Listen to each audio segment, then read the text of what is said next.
Halo guys, assalamualaikum, welcome back. Balik lagi di YouTube channel aku.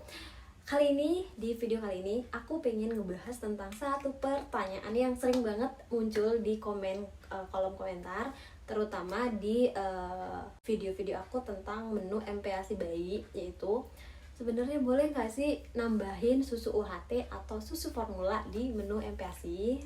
Oke, pertama aku pengen jelasin dulu ya ke teman-teman semua bahwa info yang akan aku bagikan ini atau informasi yang akan aku sampaikan ini adalah informasi yang sebelumnya sudah aku dapatkan juga dari sumber-sumber yang terpercaya seperti dokter, para ahli, dan aku juga riset sendiri berdasarkan dari sumber-sumber yang juga aku percaya. Jadi please banget, di sini kita bukan untuk saling ngejudge atau saling merasa benar atau salah. Mungkin di sini kita sama-sama belajar. Kalau ada yang ingin dipertanyakan atau mungkin ada yang kurang jelas penyampaian dari aku, atau mungkin teman-teman dapat informasi yang lebih jelas, boleh banget teman-teman tambahin di kolom komentar ya. Oke? Nah, sekarang yang pertama kita akan bahas dulu tentang susu UHT ya. Kebetulan aku sih punya stok di rumahnya ini, tapi biasanya kalau untuk tambahan menu MPASI aku pakai yang UHT yang kids itu, cuman ini hanya untuk sebagai sampel aja. Jadi kayak ini cuman sampel aja di video kali ini. Nah, susu UHT ini memang gak boleh digunakan atau dikonsumsi untuk bayi usianya yang masih di bawah 12 bulan, karena sebenarnya ada sih tertera tulisannya di sini ya. Gak boleh dikonsumsi untuk bayi yang usianya masih di bawah 12 bulan jika dikonsumsi secara langsung. Jadi kalau misalnya bayi kita masih di bawah 1 tahun, kita langsung kasih susu UHT kayak gini dia minum, atau kita susu UHT kayak gini langsung kita campur di makanan MPASI-nya dia terus langsung disajikan ke dia, itu nggak boleh ya mams. Oke, sekarang pertanyaannya, kenapa ya susu UHT itu belum boleh atau belum disarankan untuk bayi yang usianya masih di bawah 1 tahun? Dan apa sih bedanya sebenarnya dengan susu formula? Oke, sebenarnya meskipun susu formula itu berbahan dasar susu sapi ya sebenarnya pada dasarnya, tapi itu sangat berbeda dengan susu UHT. Kenapa? Kalau susu formula itu udah benar-benar diproses melalui beberapa tahap yang memang layak dikonsumsi untuk bayi selayaknya kayak ASI. Jadi udah diproses sedemikian rupa sehingga mudah dicerna secara sempurna oleh bayi layaknya seperti ASI. Terus sebenarnya gimana sih susu UHT itu sendiri? Nah, susu UHT itu adalah ultra high temperature yang prosesnya mungkin belum diproses sedemikian rupa, artinya dikhawatirkan takut bisa mengiritasi atau membuat lambung atau usus bayi itu bisa teriritasi, karena bayi usianya yang masih di bawah 1 tahun itu bayinya kayak lambungnya itu kayak belum sempurna, belum terlalu matang untuk bisa memproses atau mencerna susu UHT. Jadi hal ini tuh dikhawatirkan dapat membebani ginjal si bayi. Terus efeknya tuh terkadang bisa aja nanti bayi kita itu diare atau bahkan juga demam. Tapi kalau susu UHT itu hanya kita jadikan campuran di MPASI, karena biasanya jumlahnya juga mungkin pasti sedikit dong, nggak sama kalau kayak kita ngasih dia langsung dari botol yang mungkin sampai 200 ml apa 250 ml. Tapi yang pertama make sure dulu ya, kalau kita mau kasih tambahan susu UHT di dalam menu MPASI maupun itu hanya snack, pastikan juga pertama kalau memang bayi kita itu tidak alergi susu sapi. Nah, ini penting ya. Jadi kalau memang bayi kita itu sudah alergi susu sapi, ya jelas-jelas itu memang sebaiknya jangan dong mams, gak bisa kita pakai susu UHT gitu ya. Nah, selain itu susu UHT tadi juga itu kan biasanya juga kalau kita jadikan tambahan di menu snack kayak kita buat puding gitu ya, itu kan dia udah melalui tahapan proses dimasak ulang kembali. Jadi bukan susu UHT yang langsung kita sajikan ke bayi kita. Jadi teman-teman boleh lihat deh di Dr. Meta ya, dia itu juga pernah ngejelasin bahwasanya susu UHT itu memang boleh diberikan kepada bayi, tapi yang pastinya tidak disajikan secara langsung.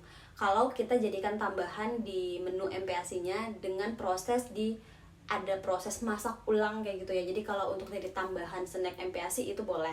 Teman-teman boleh lihat juga di Instagramnya Dr. Meta, dia tuh ada buat di highlight-nya.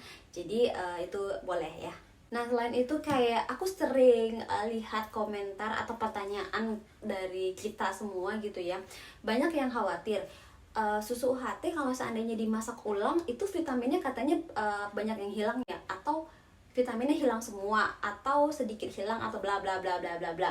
Nah, sampai saat ini aku belum menemukan penjelasan atau artikel yang benar-benar menyatakan bahwasanya susu UHT jika diproses ulang atau dimasak ulang itu akan menghilangkan vitamin yang ada di dalamnya. Berulang-ulang nih, mungkin lebih dari 2 kali, terus lama banget, mungkin saja bisa. Tapi kan ini kita hanya menjadikan dia masak sekali doang, terus juga kalau kita ngebuat puding, dan aku juga pasti nggak mungkin berlama-lama, paling kita juga pasti tahu juga dong, masa iya kita akan lama-lama banget kalau masak apa ya, kayak misalnya buat puding. Aku biasanya kalau buat puding itu nggak mungkin berlama-lama, jadi kayak udah masuk susu pasti sebentar doang, kayak hitungan detik juga udah pasti aku angkat kayak gitu.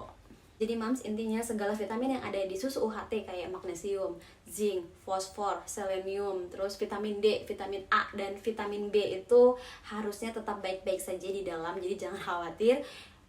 Paling banyak mungkin orang mengkhawatirkan vitamin B ya, karena dikhawatirkan kalau vitamin B itu ada beberapa para ahli sih menyampaikan bahwasanya vitamin B itu dapat ikut menguap sih sebenarnya kalau tingkat panas makin tinggi. Tapi aku juga belum menemukan data atau informasi yang valid kalau seandainya vitamin B-nya itu hilang semua gitu loh. Jadi menurut aku ya udah sih, vitaminnya kan ada banyak, kalaupun mungkin sedikit hilang ya nggak apa-apa lah gitu, karena mungkin vitamin yang lain juga masih ada gitu loh. Tapi itu tetap aja masih suatu kemungkinan kan, belum ada data yang valid menyatakan bahwasannya benar-benar hilang.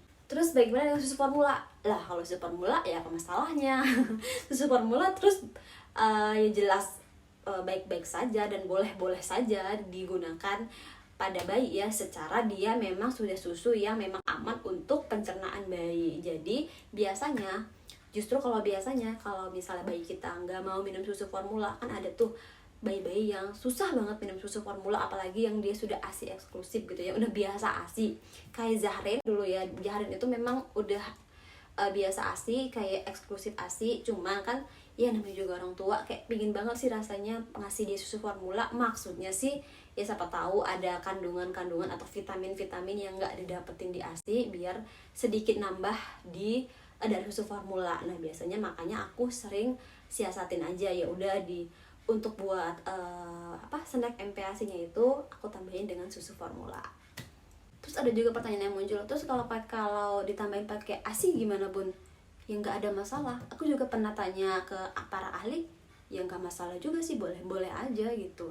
Jadi ya kenapa gitu? Banyak yang mikir kalau misalnya susu ASI seandainya dimasak, diolah, kandungannya hilang bla bla bla juga segala macem. Nggak ada sih bun, nggak hilang, tetap akan masih ada. Kalaupun kemungkinan berkurang sedikit mungkin iya, tapi kalau hilang kan tidak. Jadi ya nggak ada salahnya kan daripada susu ASINya. Seandainya nih teman-teman punya susu ASI yang berlimpah daripada kebuang, menurut aku sih nggak ada masalah, bisa banget kita jadikan tambahan di snack MPASI bayi. Oke, jadi itu dia dulu sekian penjelasan dari aku tentang boleh nggak sih sebenarnya kita nambahin susu UHT, susu formula, ataupun susu ASI di menu MPASI ya. Jadi itu dia tadi semua penjelasannya. Semoga bermanfaat buat teman-teman dan semoga tidak ada yang salah paham, atau semoga mudah dimengerti juga. Kalau ada yang bertanya-tanya, teman-teman boleh banget untuk komen di bawah. Terus jangan lupa bantu subscribe, like, and share kalau video ini bermanfaat ya. Thank you for watching. See you in next video. Assalamualaikum warahmatullahi wabarakatuh.